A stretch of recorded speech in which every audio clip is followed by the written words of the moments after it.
Na segunda-feira de manhã, eu acordei antes do sol nascer e orei para que Deus desse um texto, uma mensagem para o culto desta manhã. E o texto veio de uma maneira muito clara. Orei sobre o texto, pensando, meditando. Quando foi terça-feira, no culto das 15 horas, a pastora Priscila anunciou o mesmo texto. Ela disse que ela relutou, orou, entendia, indagava esse texto mesmo e era aquele, ela pregou. É o mesmo texto. Eu creio que este texto das Escrituras deve marcar as celebrações de 119 anos da nossa igreja. Então, vamos abrir as nossas Bíblias no Evangelho de Mateus, capítulo 16. Mateus, capítulo 16, a partir do versículo 13. Mateus 16, a partir do versículo 13. Indo Jesus para a região de Cesareia de Filipe, perguntou a seus discípulos: quem os outros dizem que é o Filho do Homem? E eles responderam: uns dizem que é João Batista, e outros que é Elias, e outros dizem que é Jeremias ou um dos profetas. Ao que Jesus perguntou: e vocês, quem dizem que eu sou? Respondendo, Simão Pedro disse: o Senhor é o Cristo, o Filho do Deus vivo. Então Jesus lhe afirmou: bem-aventurado é você, Simão Bar-Jonas, porque não foi carne e sangue que revelaram isso a você, mas meu Pai que está nos céus. Também eu lhe digo que você é Pedro, e sobre esta pedra edificarei a minha igreja, e as portas do inferno não prevalecerão contra ela. Eu lhe darei as chaves do reino dos céus. O que você ligar na terra terá sido ligado nos céus, e o que você desligar na terra terá sido desligado nos céus. Então Jesus ordenou aos discípulos que não dissessem a ninguém que ele era o Cristo.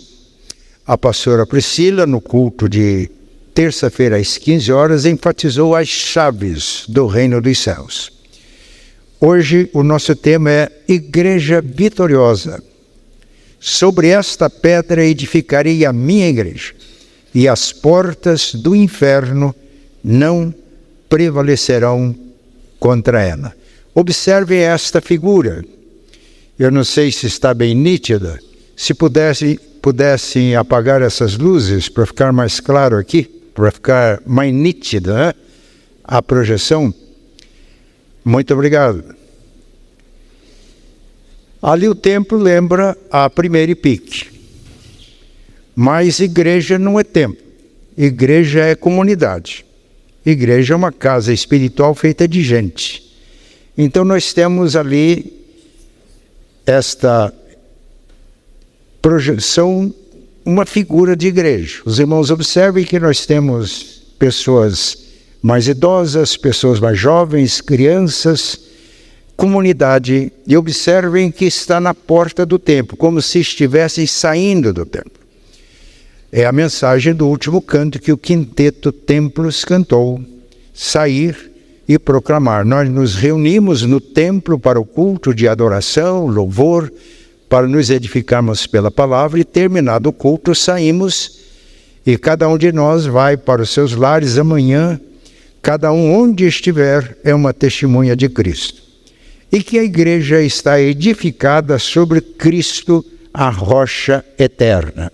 Vamos ler todos juntos. Aliás, nós já fizemos esta leitura, vamos ler uma parte da leitura que fizemos iniciando o culto, todos juntos. Sobre esta pedra edificarei a minha igreja, e as portas do inferno não prevalecerão contra ela. Igreja vitoriosa. Nós vamos ver alguns motivos por que a igreja é vitoriosa. Vamos ver 3 motivos nessa noite. E o primeiro motivo é esse: a igreja é vitoriosa porque ela está edificada em Cristo. Ela está edificada em Cristo. Tu és o Cristo, o Filho do Deus vivo. É uma revelação.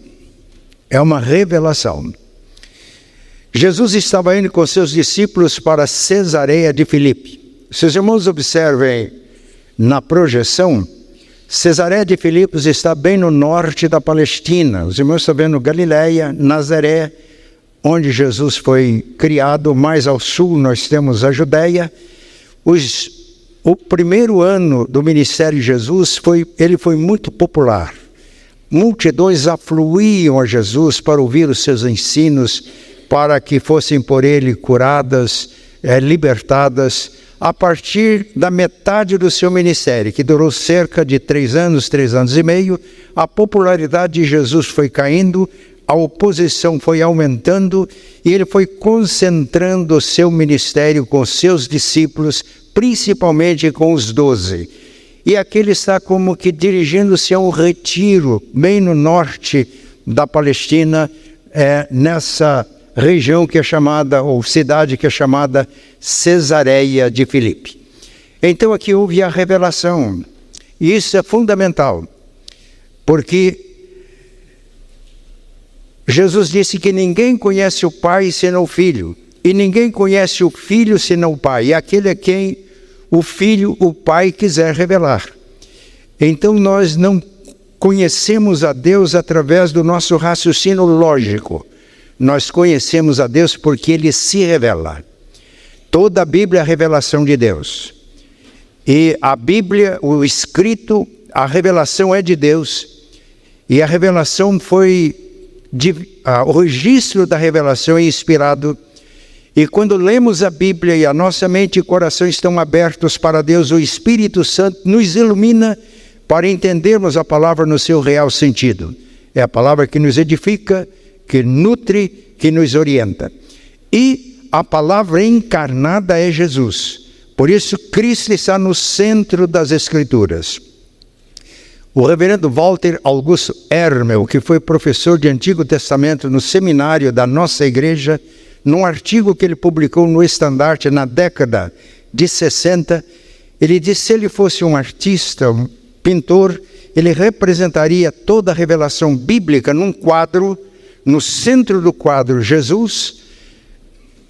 Ele representaria o passado da antiga aliança, patriarcas, profetas, reis, servos de Deus do passado, apontando para Cristo, e o último dos profetas era João Batista, e todos dizendo com João Batista: eis o Cordeiro de Deus que tira o pecado do mundo. E ele representaria o Novo Testamento, a Nova Aliança, Pedro e os apóstolos e os pais da igreja e os reformadores e os avivalistas, todos apontando para Cristo e dizendo com Pedro: porque dos céus abaixo não foi dado outro nome pelo qual importa que sejamos salvos, a não ser o nome de Jesus. Cristo é a chave hermenêutica para nós entendermos toda a Bíblia. E nesta revelação nós vamos aprender então 3 razões por que a igreja é vencedora. Então vamos à primeira razão. A igreja é vitoriosa porque ela está edificada em Cristo.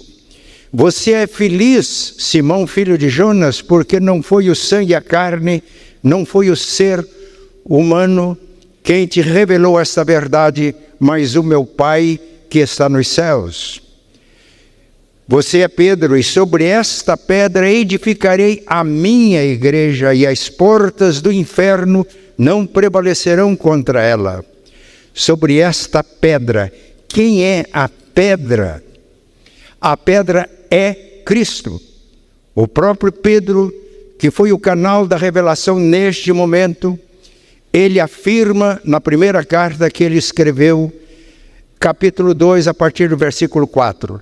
Chegando-vos, ele está falando conosco, chegando-vos para ele, Cristo, a pedra que os homens rejeitaram, mas para com Deus eleita e preciosa. Também vocês, como pedras que vivem, são edificados casa espiritual, para ser de sacerdócio santo, a fim de oferecer de sacrifícios aceitáveis a Deus por intermédio de Jesus. A pedra é Cristo, e a igreja é vitoriosa porque ela está edificada em Cristo.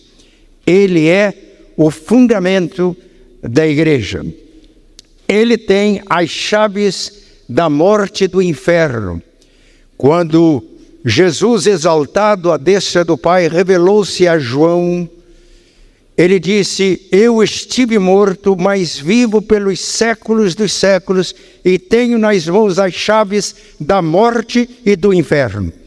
Portanto, edificados em Cristo, nós não precisamos de temer a morte.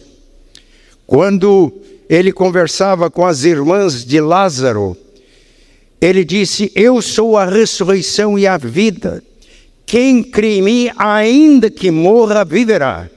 E todo que vive e crê em mim não morrerá eternamente. Jesus morreu pelos nossos pecados, mas ele ressuscitou, ele está vivo.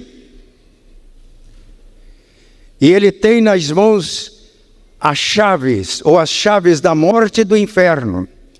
Não precisamos temer a morte. Paulo, escrevendo aos Romanos, diz: porque quer vivamos, quer morramos, somos do Senhor. Todo aquele que ouve as minhas palavras e crê naquele que me enviou tem a vida eterna. Não entra em juízo, já passou da morte para a vida. Mas também não precisamos temer o inferno. Não precisamos temer o diabo. Porque na cruz ele expôs os principados e potestades ao desprezo, triunfou sobre eles na cruz, de acordo com o que está escrito na carta de Paulo aos Colossenses.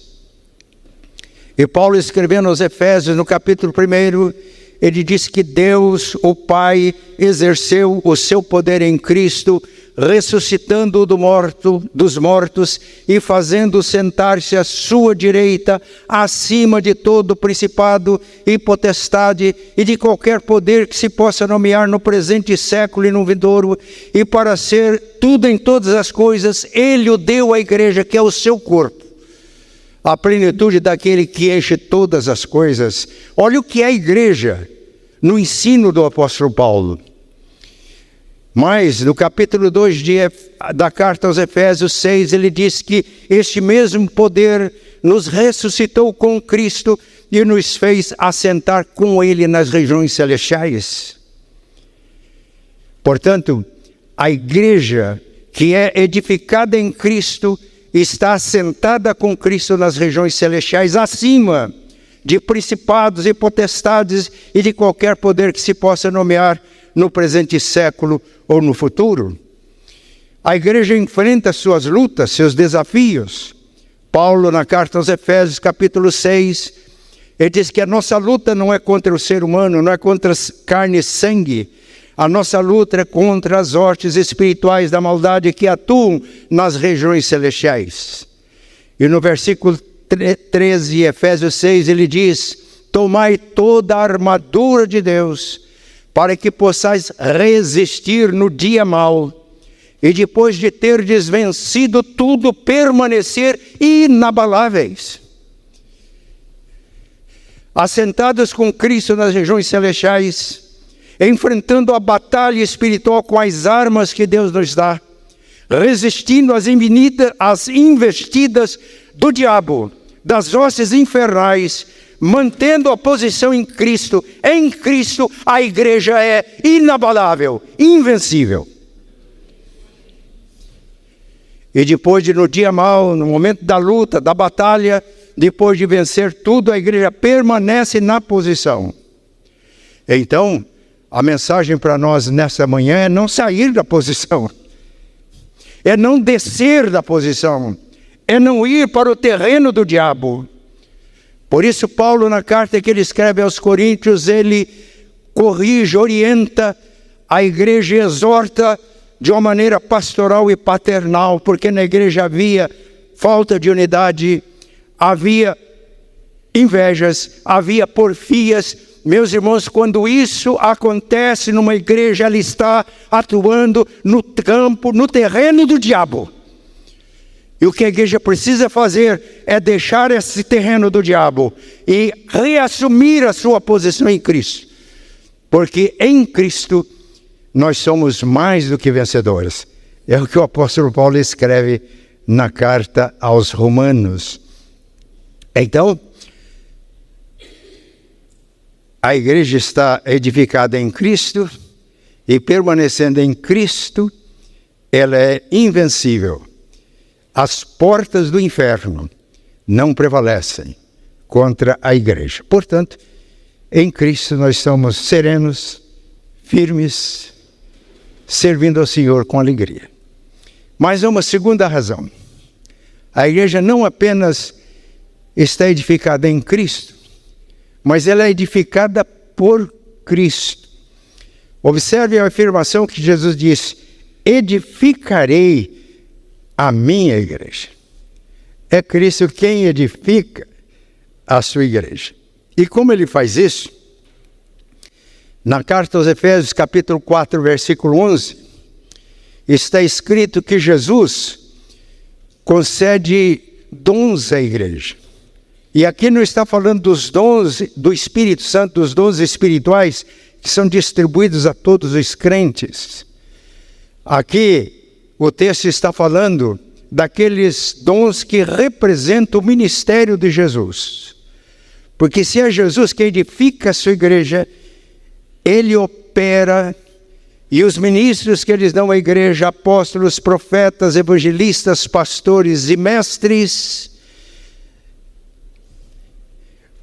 cooperam com Cristo para a edificação da igreja. Então Cristo edifica a igreja através dos dons do seu ministério, que ele dá à igreja como dom, como presente da igreja. Portanto, o ministério da palavra, e quando eu falo ministério da palavra, não é apenas o ministério dos pastores, o meu ministério, da pastora Priscila, pastor Cléber, pastor Paulo Júnior. Quando eu falo ministério da palavra, de todos aqueles a quem Deus tem dado o dom do ensino e da pregação da palavra. E quem exerce a palavra, quem ministra a palavra, exerce dons apostólicos no sentido de trabalhar, lançar o fundamento e construir no fundamento. Exerce função profética no sentido de proclamar o que Deus quer da sua igreja, a mensagem que Deus tem para a sua igreja, para o seu povo. Exerce função evangelística quando ela proclama o evangelho de salvação em Cristo Jesus. Os ministros da palavra exercem a função pastoral quando amadurecidos geram ovelhas e cuidam das ovelhas que geram. E exerce função didática de ensino quando não por uma formação acadêmica, mas pelo dom que Cristo da igreja ministra os princípios do reino dos céus. A igreja é mestra, não apenas aqueles que são ministros, porque qual é a função dos ministros da palavra que exercem funções apostólicas, proféticas, evangelísticas, pastorais e didáticas? O objetivo é preparar todos os crentes para que exerçam o ministério e para que edifiquem a igreja de Cristo.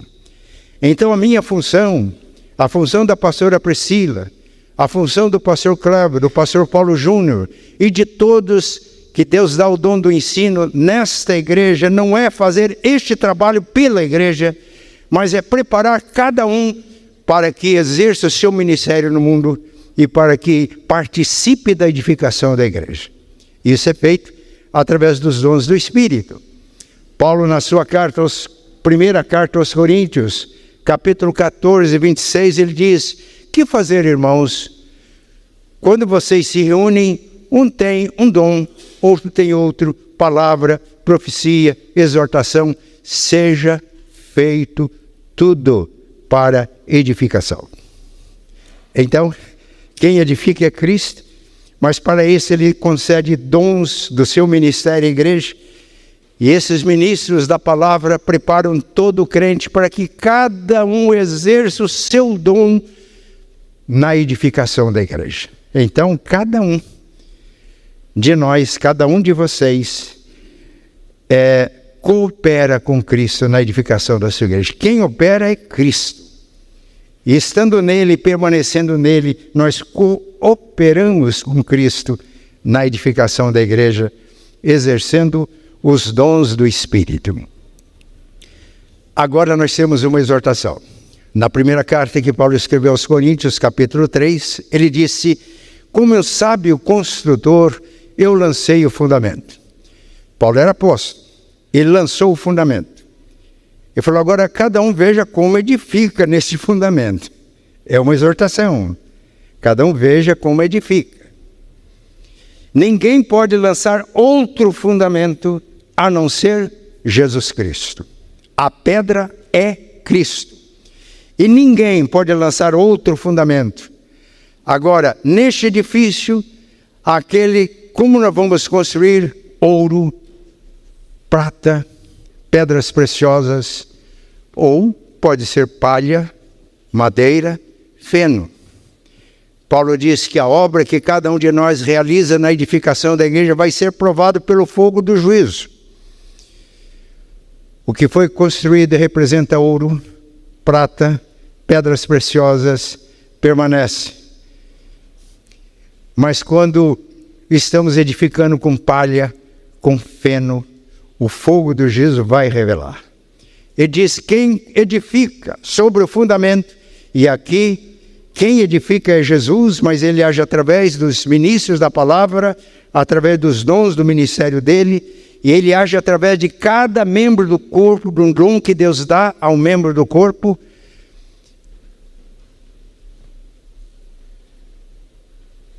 E edificando, pode ser ouro, prata, pedras preciosas, mas pode ser palha, feno. E ele diz: quem constrói ouro, prata, receberá galardão. Quem construiu com palha vai ser queimado. E aí sofrerá dano, ele diz. No entanto, se você é crente e não caprichou na edificação da igreja, não levou a sério, vai sofrer dano, não vai ter galardão, mas vai ser salvo. Porque a salvação em Cristo, ela está garantida em Cristo, não pelas nossas obras. Mas agora eu pergunto, como nós vamos construir? Primeira Igreja Presbiteriana Independente de Curitiba. Eu estou falando aqui aos que exercem o dom da palavra, dom de ensino, mas a todos os crentes, cada um no seu dom. O que nós vamos edificar? A nossa oração é para que a primeira IP edifique sobre o fundamento Cristo, ouro, prata, pedras preciosas. Vamos orar assim? Os irmãos concordam comigo? Vamos nos unir em oração para que todos nós, Cristo é quem opera edificando a sua igreja, mas cada um de nós coopera com Ele na edificação. E que Deus nos abençoe, que todos nós levemos a sério a edificação da igreja, como cooperadores dele, construindo, que a nossa coisa seja ouro, prata, pedras preciosas. Vamos orar assim? E se todos nós nos colocarmos nas mãos de Deus assim, nós vamos escrever uma nova página na história desta igreja. Mas há uma terceira razão porque a igreja é vitoriosa. Primeiro, porque ela está edificada em Cristo. Segunda, porque ela é edificada por Cristo. E a terceira razão, porque ela é vitoriosa, porque a igreja é embaixadora de Cristo. Sobre esta pedra edificarei a minha igreja, as portas do inferno não prevalecerão contra ela. Dar-te-ei as chaves do reino dos céus. O que ligares na terra será ligado no céu, o que desligares será desligado no céu. O que representam estas chaves? Nós já vimos que o Cristo exaltado, à direita do Pai, tem nas mãos as chaves da morte e do inferno. Por isso nele nós somos vitoriosos. Mas aqui, na carta que Jesus mesmo escreveu à igreja de Filadélfia, diz que ele tem nas mãos a chave de Davi. E a chave de Davi representa a autoridade de Jesus como Messias prometido no Antigo Testamento.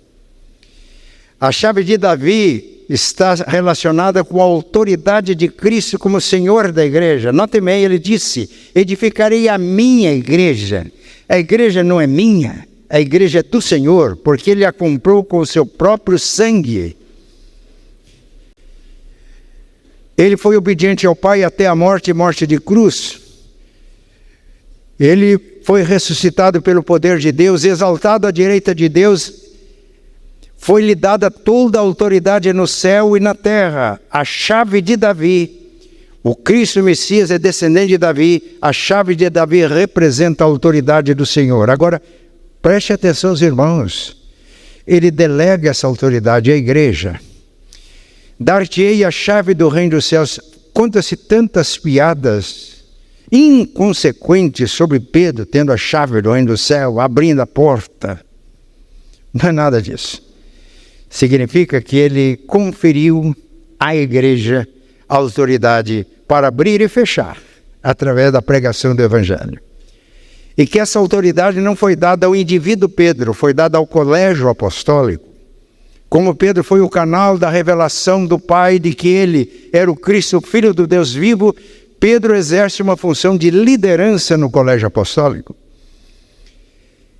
E por isso, no dia de Pentecostes, quando as pessoas presentes não entendiam o que estava acontecendo, Pedro levantou-se, mas não levantou sozinho. Ele levantou com os 11 apóstolos. E o colégio apostólico é a célula mãe da igreja, é a célula protótipo da igreja. O colégio apostólico representa a igreja. Pedro levanta, juntamente com os 11 apóstolos, e agora ele fala na língua que todo mundo entendia. As línguas permitidas, concedidas pelo Espírito Santo, era para falar das grandezas de Deus. Não era para pregar. Agora Pedro falando no aramaico que todo mundo entendia, ele apontou para Cristo, o ministério de Cristo, a morte de Jesus na cruz para a nossa salvação, a ressurreição de Cristo, a ascensão de Cristo, a exaltação de Cristo à direita do Pai. E ele diz, exaltado à destra do Pai, derramou isso que vedes e ouvis. E ele termina a mensagem dizendo, a este Jesus que vocês crucificaram, Deus o fez Senhor e Cristo. Diante dessa mensagem, os corações foram tocados, compungidos, e as pessoas perguntaram, que faremos? Arrependam, e cada um de vocês seja batizado para a remissão de pecados, e vão receber o dom do Espírito. E o resultado foi quase 3.000 pessoas foram agregadas. Nasce a igreja, exercendo a autoridade de Cristo, a autoridade das chaves, a autoridade da chave de Davi, pela proclamação do Evangelho da Palavra. Rebeldes se rendem a Jesus como Salvador e como Senhor. E o reino dele começa. É-me dada toda a autoridade no céu e na terra. Então hoje a autoridade de Jesus é exercida na terra através da sua igreja. Então a igreja não é qualquer coisa. A igreja é embaixadora de Cristo como Rei dos Reis e Senhor dos Senhores. Se cada um de nós tivesse a mínima consciência do que isso representa, seria um membro do corpo de Cristo extremamente entusiasmado com isso. Igreja é embaixadora do reino de Deus. Os apóstolos, já vimos, mas meus irmãos, alguém diz, bem, isso é só os apóstolos? Repito, o colégio apostólico era a célula embriã da igreja, célula protótipa da igreja. E a igreja se desenvolveu 70, 120, todos recebem o dom do Espírito, e a igreja é dada a autoridade de Cristo. Se os irmãos leem no livro de Atos, capítulo 6, versículo 8, vão encontrar um diácono chamado Estevão, cheio do Espírito Santo, e através dele Deus realizava sinais e prodígios. despertou a ira das autoridades eclesiásticas, foi preso, martirizado. Mas a autoridade de Cristo em Estevão era tão forte que alguém afirma que foi o testemunho de Pedro que abriu a mente, o aguilhão na consciência de Saulo que o levou a reconhecer o senhorio de Cristo. Mas se os irmãos chegam no capítulo 8, o trabalho de Filipe, que era um diácono da igreja em Jerusalém, em Samaria, ele proclamava e as pessoas ouviam a mensagem e viam a autoridade de Cristo em Filipe, realizando sinais e prodígios. Pessoas se convertiam e grande alegria naquela cidade. Mas o exemplo maior que eu tenho aqui é de Ananias.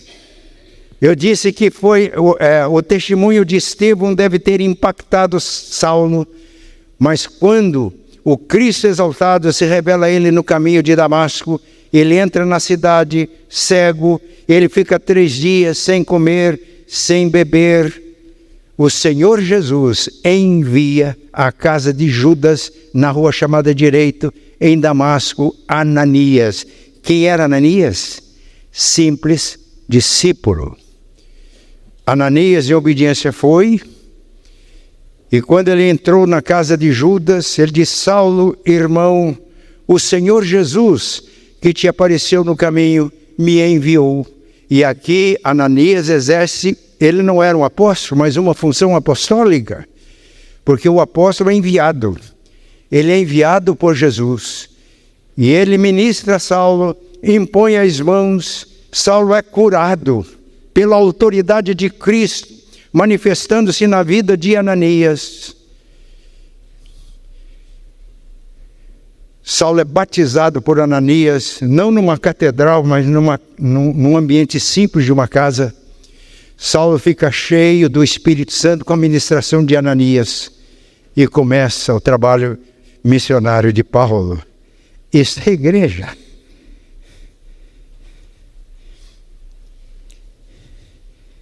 Embaixador, Ananias, embaixador, Estevão.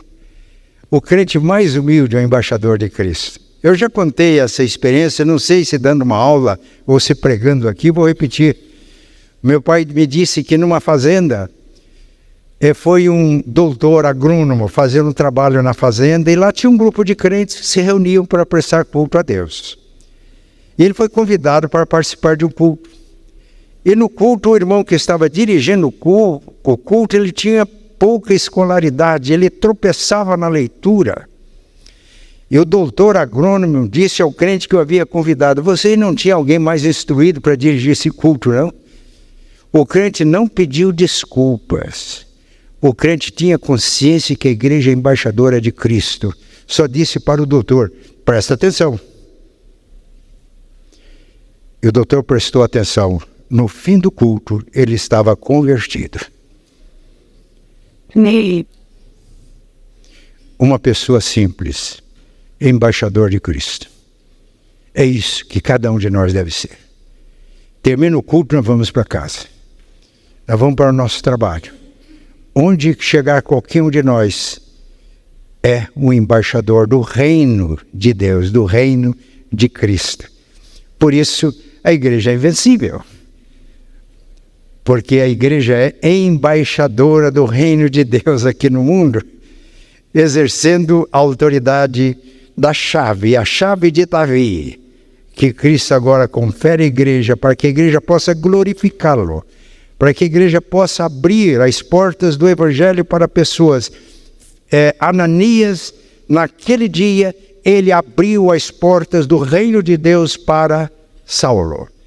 Quando você é usado nas mãos de Deus para a conversão de uma pessoa, você é embaixador do reino que no uso da chave da autoridade está abrindo o reino de Deus para acolher pessoas. Algo melhor do que isso? Mas eu vou encerrar dizendo que a nossa igreja, a Primeira IPIC, seja tão inspiradora quanto a igreja de Filadélfia. Jesus se apresentou a Filadélfia como aquele que tem a chave de Davi. E ele delega essa autoridade para a sua igreja. Mas veja o que ele disse daquela igreja: conheço as tuas obras, eis que tenho posto diante de ti uma porta aberta, a qual ninguém pode fechar, que tens pouca força, entretanto guardaste a minha palavra e não negaste o meu nome. Venho sem demora, conserva o que tens, para que ninguém tome a tua coroa. Primeiro Pique não é a maior igreja de Curitiba, não é a melhor igreja de Curitiba, eu sei disso. Mas a Primeira Pique é extensão da Embaixada do Reino de Deus em Curitiba. E Jesus está dizendo a essa igreja: conheço as tuas obras, conhece. Eis que tenho posto diante de ti uma porta aberta, por isso a figura de um templo com a porta aberta, saindo, a qual ninguém pode fechar, que tens pouca força. Não é a maior igreja, não tem os maiores recursos, tens pouca força. Entretanto, guardaste a minha palavra e não negaste o meu nome. Agora uma exortação: venho sem demora. Venho sem demora. Quem está falando é Jesus. E agora muito mais próximo do que quando ele disse para a igreja de Filadélfia: venho sem demora. Guarda o que tens, para que ninguém tome a tua coroa.